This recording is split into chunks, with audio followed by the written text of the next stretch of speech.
नीता और उसका परिवार फेंकने में माहिर है, जैसे मानो नाम नीता होने से वो खुद को नीता अंबानी समझती हो।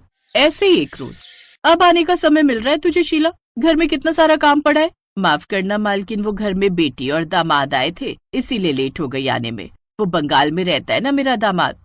ओह अच्छा, वैसे मेरी बेटी और दामाद का भी अमेरिका में आना जाना लगा रहता है, जब भी आते ढेर सारा सामान लेकर आते हैं। तभी नीता की बड़ी बहू करिश्मा भी आ जाती है और कहती है, ये देखो शीला, जब मेरे वो पिछले हफ्ते पेरिस गए थे ना, तो वहीं से मेरे लिए ये ड्रेस लेकर आए थे। अच्छी है ना, पूरी 2 लाख की है। वाह भाभी, ठाट बात तो आप लोगों के ही है। जैसा ससुराल वैसे ही बहू भी फेंकने में 1 नंबर की माहिर। अगर छोटे बेटे प्रांजल के लिए कोई शरीफ घर की लड़की आ गई ना, तो ये लोग तो उसे ऐसे ही ताने मार मार कर सुखा देंगे। शर्मा परिवार की बड़ी बड़ी शेखियों से हर कोई परेशान था। ऐसे कुछ दिन बीत जाते हैं। फिर एक दिन, अब तेरे प्रांजल की भी शादी की उम्र हो गई है, तो उसके लिए कोई लड़की देख रही है कि नहीं? हाँ देख तो रही हूँ, लेकिन वो क्या है ना, हमारे स्टैंडर्ड की कोई लड़की मिले तब ना। वैसे तू ही देख ना, कोई लड़की ऐसी जो हमारे घर में आकर हमारी फैमिली में घुल मिल जाए। इस नीता ने तो मुझे भी बहुत सुनाया है, इसके घर में तो ऐसी लड़की आनी चाहिए कि इसकी अकल ठिकाने आ जाए। हाँ हाँ, मैं ढूंढती हूँ ना अपने प्रांजल के लिए कोई अच्छी सी लड़की। अब सरला एक देसी लड़की प्रांजल के लिए ढूंढती है। और फिर कुछ दिन बाद एक रोज सरला उनके घर एक रिश्ता लेकर आती है। देख नीता, कोमल नाम है इस लड़की का, ये देख उसकी फोटो, देखने में है ना एकदम गुनी। हाँ लग तो रही है गुनी, तू शादी की बात चला ना। ठीक है, मैं कल ही लड़की के माता पिता से बात करती हूँ। शादी के बाद कोमल अपने ससुराल आ जाती है, जहाँ उसकी ननद उसे मुंह दिखाई पर महंगा कॉस्मेटिक का सामान देकर जाती है। ये देखो भाभी, ये खास फॉरेन से आपके लिए ये मेकअप मंगवाया मैंने। अब आप ये मेकअप करके कहीं भी जाओगी ना, तो सब आपसे यही पूछेंगे कि कहाँ से मंगवाया आपने ये मेकअप। देखो, मैंने अपने लिए भी अमेरिका से मेकअप किट लिया था, लग रही हूँ ना आपसे भी ज्यादा खूबसूरत। हाँ हाँ दीदी, अच्छी लग रही हो।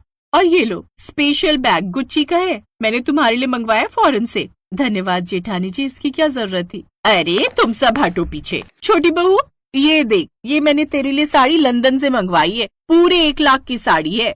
क्या 1 लाख की साड़ी? इतने में तो हमारे यहाँ साल भर के कपड़े भी नहीं बनते माँ जी। कोमल को उन सबकी बातें थोड़ी अटपटी सी तो लगती हैं। वो भले ही शहर में रहती थी, लेकिन दिल से देसी थी। मुंह दिखाई की रस्म के बाद कोमल अपने कमरे में जाती है। अगली सुबह कोमल नहाकर तैयार हो जाती है, तो उसकी सास उससे बोलती है, बहू अब तू अपनी पहली रसोई की रस्म पूरी कर ले। जी माँ जी। कोमल को कुछ समझ नहीं आता कि वो क्या बनाए। यहाँ तो सब लोग विदेश की बातें करते रहते हैं, तो ऐसा ना हो कि इन सबको विदेशी खाना ही पसंद हो, लेकिन मुझे तो विदेशी खाना बनाना आता ही नहीं। हाँ आइडिया।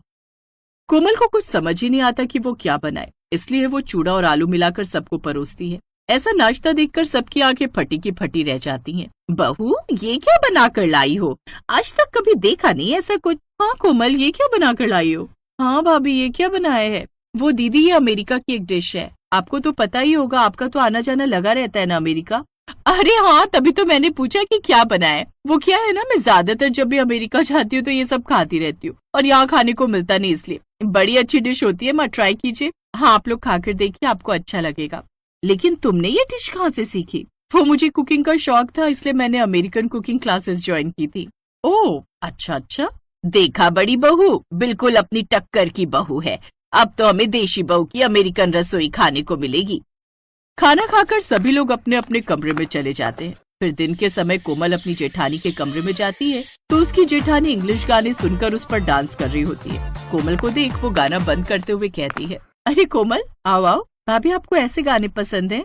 हाँ वो क्या है ना, मुझे ये इंग्लिश गाने भी पसंद है, क्योंकि मेरी कॉलेज की स्टडी ना फॉरेन से ही हुई है, यू नो। ओह अच्छा अच्छा। वैसे भाभी मैं ये पूछ रही थी कि दिन के खाने में क्या बनाना है।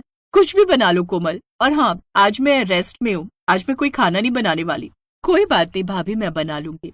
अब कोमल रसोई में जाती है और लगातार सोचती रहती, यहाँ तो सब विदेश घूमते रहते हैं, मेरी जेठानी भी विदेश रहकर आई है, अगर मैं कोई देसी खाना बनाऊंगी तो ये सब मुझे गंवार ही समझेंगे, इसलिए ऐसा करती हूँ, मैं ऐसा कुछ बनाती हूँ जो दिखने में फॉरेन जैसा लगे। वैसे भी होता क्या है वहाँ के खाने में, कुछ में कुछ भी उल्टा सीधा करके बना देते हैं।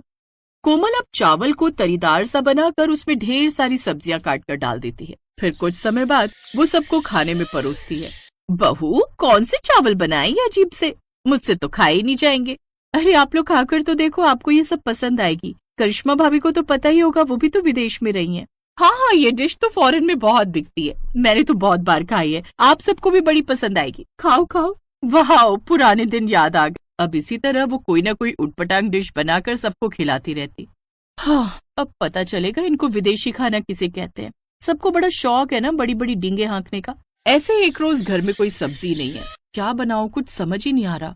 चना बचा है, उसकी टिक्की बनाकर रोटी में लपेटकर उसमें सॉस भरकर सबको खाने को दे देती हूँ। एक रोज अब मुझे लगा आप सब विदेश जाते रहते हो तो आप सब यही खाते होगे। अब सब चुप हो जाते हैं क्योंकि कोई भी अपनी पोल नहीं खुलने देना चाहता था। फिर कुछ दिन बाद कोमल एक हफ्ते के लिए अपने मायके चली जाती है। उसके जाने के बाद उसकी जेठानी खाना बनाती है। ना बाबा ना, मैंने सोचा था देवरानी आएगी तो रसोई से आराम मिल जाएगा, और तुम चाहते हो कि फिर से मैं उस रसोई को संभालूं। ना बाबा ना। लेकिन एक बात मेरी समझ में नहीं आती कि ये कोमल कभी विदेश या अमेरिका नहीं गई, फिर वो ये सब कैसे बना लेती है। उसने कहा कि उसने अमेरिकन कुकिंग क्लासेस ली हैं। अच्छा, तो एक बार उन डिशेस का नाम तो सर्च करके देखो। अब वो गूगल पर चेक करते हैं तो उसमें कोई ऐसी डिश होती ही नहीं है। हैं? ऐसी कोई डिश होती नहीं है, इसका मतलब उसने हमें बेवकूफ बनाया। वो हमें जानबूझकर अपनी अमेरिकन रसोई की शेखियां भरकर ये ऊटपटांग खाना खिला रही थी। आने दे, उसकी खैर नहीं। कोमल वापस घर आती है तो फिर से सबको अमेरिकन डिश के नाम से कुछ बनाकर परोसती है। कोई तेरा ये खाना नहीं खाने वाला, हम कोई बेवकूफ नहीं। तुम खुद को बड़ा स्मार्ट समझती हो ना भाभी, और हम सबको उल्लू, जैसे हमें कुछ पता ही नहीं चलेगा। ये कोई अमेरिकन रसोई की डिश नहीं है, हम सबको उल्लू बनाया जा रहा है इतने दिनों से। कोमल सबको मुंह तोड़ जवाब देते हुए कहती है, अच्छा, और आप सब जो इतने दिनों से सबको उल्लू बनाते जा रहे हो उसका क्या? ये फॉरेन का मेकअप, साड़ी और ये बैग है। अच्छे से जानती हूँ मैं, सदर बाजार में बड़ा ही सस्ता मिलता है। इस हाथ दे उस हाथ ले, मैंने कुछ अलग नहीं किया, वही किया जो आप सब इतने दिनों से करते आ रहे हो। उसकी बातें सुनकर सबको अपनी गलती का एहसास होता है और अब से वो ये सब शेखियां मारना और झूठ बोलना सदा के लिए छोड़ देते हैं। तो वहीं सरला भी अब खुश थी कि कोमल ने उन सबकी अक्ल ठिकाने लगा दी।